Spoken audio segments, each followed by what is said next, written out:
Friends, आज हम पढ़ेंगे forms of power sharing. In democracy people are the source of all political power. People rule themselves through institution of self governance.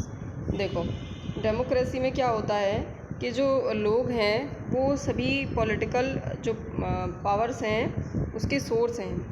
दूसरा, जो लोग हैं वो अपने आप को सेल्फ गवर्नेंस से अपने आप को क्या करते हैं, रूल करते हैं। और इस तरीके से जो डेमोक्रेसी है उसमें क्या है, जो सिटीजन्स हैं उनको लेकर के जो पावर है उसको बांटा गया है और जो गवर्नमेंट है उसको कई फॉर्म में डिवाइड किया गया है। तो वही फॉर्म आज हम पढ़ेंगे। फर्स्ट है horizontal distribution of power. Horizontal distribution of power. Power is shared among different organ of government such as the legislature, executive and judiciary। अगर हम देखें तो जो पावर है वो अलग अलग जो गवर्नमेंट के ऑर्गन्स हैं जैसे कि लेजिस्लेचर है, एग्जीक्यूटिव एंड जुडिशियरी, इन सब में उसको बांट दिया जाता है। और इस तरीके का जो अरेंजमेंट होता है उसको हॉरिजॉन्टल डिस्ट्रीब्यूशन ऑफ पावर कहते हैं। हॉरिजॉन्टल का मतलब सीधे सीधे इस तरीके से ये हॉरिजॉन्टल हो गया, क्योंकि यहाँ पर क्या है, अगर ये मान लीजिए 3 ऑर्गन हैं, तीनों के पास सेम पावर रहेगी। Because it allows different organ of government placed at the same level to exercise different powers। क्योंकि वही बात कि अलग अलग जो ऑर्गन है गवर्नमेंट के वो सेम लेवल पर रह करके अलग अलग पावर्स को काम करेंगे। Such as a separation of power ensures that none of the organ can exercise unlimited power. और इससे ये बात क्लियर होती है कि कोई भी जो मतलब ऑर्गन है गवर्नमेंट का, वो कोई भी ऑर्गन अनलिमिटेड पावर को यूज़ नहीं कर सकता, अपनी पावर का मिसयूज़ नहीं कर सकता है।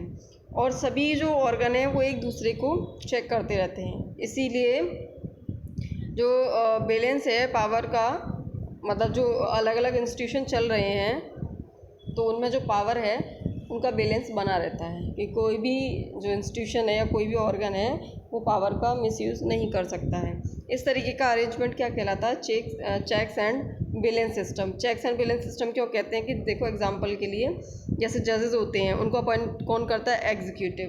बट जो जज अपॉइंट किए जाते हैं वो चेक कर सकते हैं जो फंक्शन एग्जीक्यूटिव कर रही है, यानी जो एग्जीक्यूटिव के द्वारा काम किए जा रहे हैं उनको वो चेक कर सकते हैं। और जो लॉज होते हैं वो कहाँ पर बनाए जाते हैं, वो लेजिस्लेचर्स के द्वारा बनाए जाते हैं। नेक्स्ट है federal government and vertical government. इसको फेडरल गवर्नमेंट भी कहेंगे और वर्टिकल गवर्नमेंट। वर्टिकल गवर्नमेंट इस तरीके की जो गवर्नमेंट होगी वो वर्टिकल गवर्नमेंट होगी। Power can be shared among government at different levels, a general government for the entire country and a government at the provincial और रीजनल लेवल।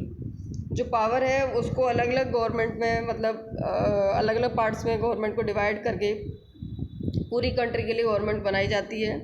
एक तो गवर्नमेंट ये बने कि होल कंट्री के लिए हो, वो गवर्नमेंट होती है। और दूसरा प्रोविंशियल या रीजनल लेवल पर गवर्नमेंट होती है, यानी स्टेट गवर्नमेंट जो होती है। सच है general government for the entire country usually called federal government. ऐसी गवर्नमेंट जो एंटायर कंट्री के लिए होती है, पूरी कंट्री के लिए बनाई जाती है, उसको बोलते हैं फेडरल गवर्नमेंट। इसको हम क्या बोल सकते हैं, फेडरल गवर्नमेंट कहते हैं। लेकिन इंडिया के अंदर हम इसको क्या बोलते हैं, सेंट्रल या फिर union government.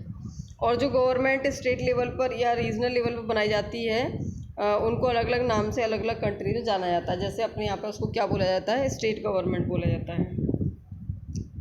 There are many countries where there are no provincial और state government. The countries like ours where there are different level of government, the constitution clearly lays down the powers of different level of government and that is called vertical division of power. देखो, बहुत सारी country हैं जिनके यहाँ provincial या state government नहीं होती है, लेकिन कंट्री जो हमारे जैसी हैं वहाँ पर ये गवर्नमेंट होती है। और इस तरीके से जो कॉन्स्टिट्यूशन में उसमें क्लियरली बता रखा है कि अलग अलग लेवल पर, जो डिफरेंट लेवल पर जो गवर्नमेंट है उसकी क्या क्या पावर्स होंगी। इस वजह से इस तरह की गवर्नमेंट को क्या बोलते हैं, जो इस तरीके की गवर्नमेंट जो पावर का डिवीज़न होता है उसको हम बोलते हैं vertical division of power. It is found in Belgium. कहाँ पर मिलती है, ये बेल्जियम में देखने को मिलती है, लेकिन श्रीलंका में देखने को नहीं मिलती है। और इसको ही फेडरल डिवीज़न ऑफ पावर भी कहा जाता है। The same principle can be extended to the lower level of the government like municipality and panchayat. और सेम प्रिंसिपल के रूप में बढ़ाया जाता है लोअर लेवल की गवर्नमेंट के लिए। जैसे म्यूनिसिपलिटी गवर्नमेंट होती, पंचायत होती है, तो ये क्या होता है, ये गवर्नमेंट के ही पार्ट होते हैं। और लेकिन इनके पास क्या होता है, अलग अलग लेवल पर अलग अलग पावर्स होती हैं, क्योंकि जो पावर यूनियन गवर्नमेंट के पास होगी वो पंचायत के पास नहीं होगी, और जो स्टेट गवर्नमेंट के पास हुई वो म्यूनसिपैलिटी के पास नहीं हुई। तो इस तरीके से क्या है कि जो वर्टिकल डिवीज़न है पावर का वो इसी वजह से है क्योंकि ऊपर से नीचे की तरफ ये डिवीज़न होता है यहाँ पर पावर्स का। नेक्स्ट है कम्युनिटी गवर्नमेंट। कम्युनिटी जो गवर्नमेंट है इसमें क्या होता है, अलग अलग डिफरेंट सोशल ग्रुप्स होते हैं, चाहे वो रीजनल ग्रुप हो या लिंग्विस्टिक ग्रुप्स हों।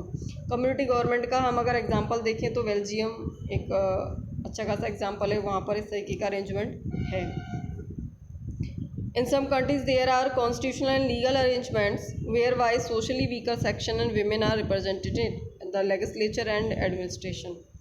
कुछ कंट्रीज़ जहाँ पर कॉन्स्टिट्यूशन और लीगल जो अरेंजमेंट होते हैं, जहाँ पर क्या होता है जो सोशल वीकर सेक्शन और जो विमेन होती हैं वो भी रिप्रेजेंट होते हैं लेजिस्लेचर और एडमिनिस्ट्रेशन में।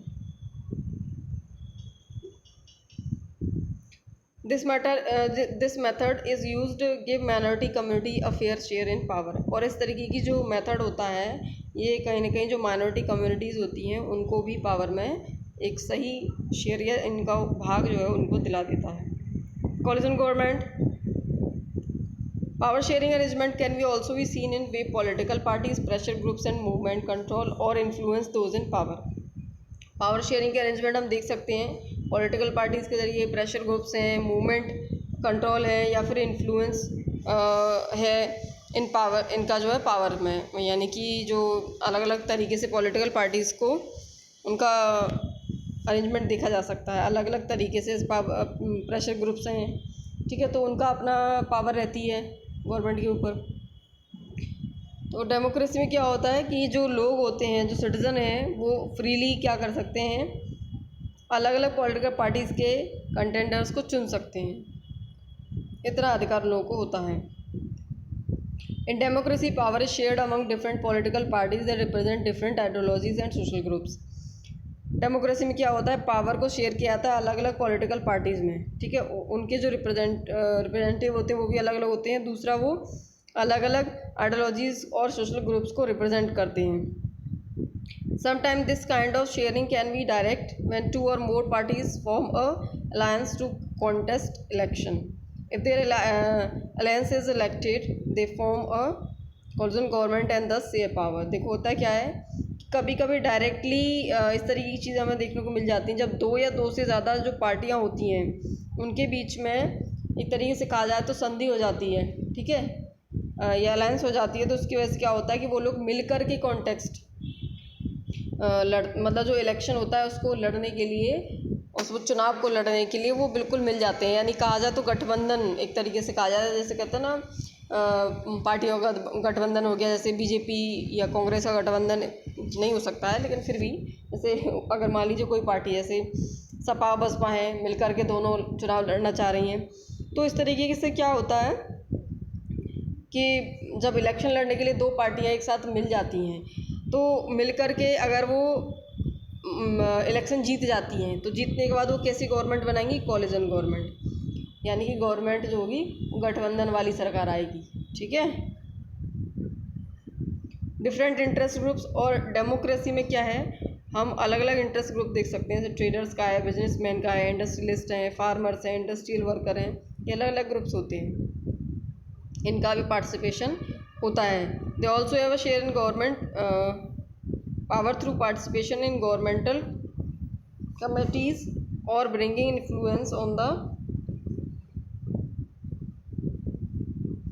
Decision making process. देखो इनका क्या है, गवर्नमेंटल जो पावर होती है वो गवर्नमेंट जो कमेटीज़ होती हैं या फिर जो डिसीजन मेकिंग प्रोसेस होता है उसमें इनका पार्टिसिपेशन रहता है, ठीक है।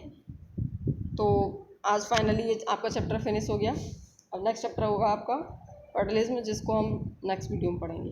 और ये जितना भी मैंने आपको पढ़ाया है, इन नोट्स को जो पढ़ा रही हूँ मैं, इन नोट्स को आप अपनी कॉपी में ज़रूर लिख लें, ठीक है। अगर वीडियो अच्छी लगी तो आप उसको लाइक करिए, शेयर करिए।